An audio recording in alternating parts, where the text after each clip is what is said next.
what you have, hold fast, that no man take thy crown. That no man take thy crown. I pray nobody will take your crown.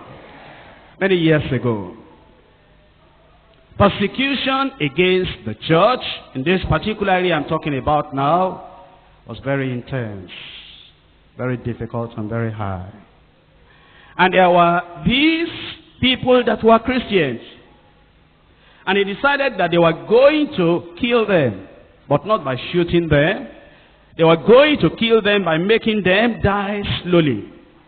And you see, that kind of death is very, very painful. If somebody is shot, within a few minutes, the fellow is gone. But this one came with torture because of its being gradual. They put a terrible block, and you know, this kind of block, maybe you have not seen that kind over here. There was a particular place I was ministering. And because they used that hall for what they call skating. And then they put solid ice on the ground. And the ice will look like just the ground where you are now, very, very solid. But because of the meetings we were having, they had to put planks of wood on the solid ice, so that people can, still sit down, and they put their legs on the solid plank. But then there was somebody that tripped on that ice on the ground. That is in a part that was not covered. And he broke his knee. I mean, it's solid ice, but very, very cold. So, this persecution of these 40 people, they put them in this particular ice, not covered, very cold. And as they just put them there, what will happen is that they will just die away like that. And they put soldiers so that they cannot run away. Soldiers on guard with their guns. So that those people will just stay there until they are freezed to death, frozen to death. And so, these 40 people there, when they first got there because of the persecution, they were holding on, and they said they were not going to give up. And eventually one of them freezed to death. Then the next one died. Then the next one died. Then the next one died. Eventually 39 died, remaining one. Do you know it's difficult to stand alone?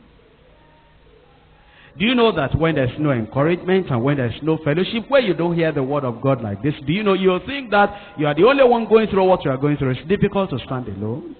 So this other fellow began to wonder that before life is frozen out of me, maybe I should change my decision. And eventually, one of these soldiers there, he had been looking at what was going on. Sometimes God opens the eyes of unbelievers.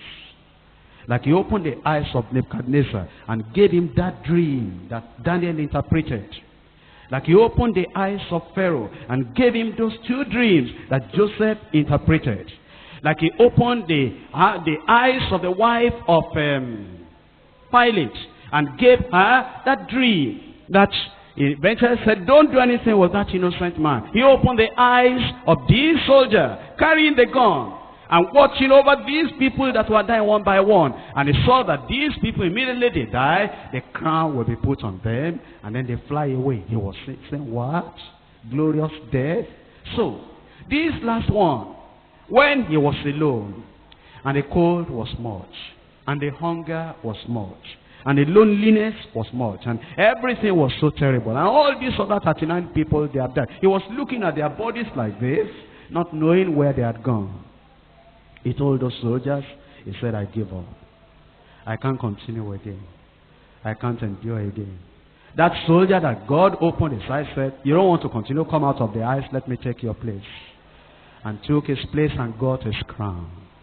Hold fast what you have, that no man will take your crown. We don't know when Jesus is coming. Maybe we've gone, you see, sometimes you are traveling 100 miles and you have traveled 99 miles, it remains only 1 mile. Maybe you are feeling tired, maybe you are feeling weary. But look at all the distance you have gone, 99 miles already, and remaining only 1 mile. Why don't you say, even if I die, only 1 mile, I will make it? Why will you allow the devil to take your crown?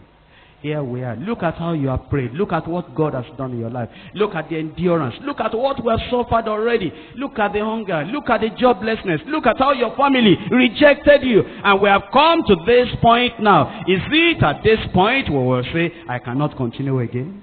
I cannot follow again? Who will take your crown? Who will take the stars out of your crown? Where do you want to spend eternity? How do you want to end your Christian journey? You have borne the cross to this point. Can you not bear the cross for the little space that remains? You have been a conqueror up to this point. Can't you remain a conqueror for the little time that remains, so that nobody will take your crown? I pray nobody will take your crown. The devil wants you to lose your life, to lose the crown. But Jesus is saying, my son, my daughter, my child, a little bit more endure. A little bit more endure. A little bit more endure. We shall soon be home. Let's rise up and pray.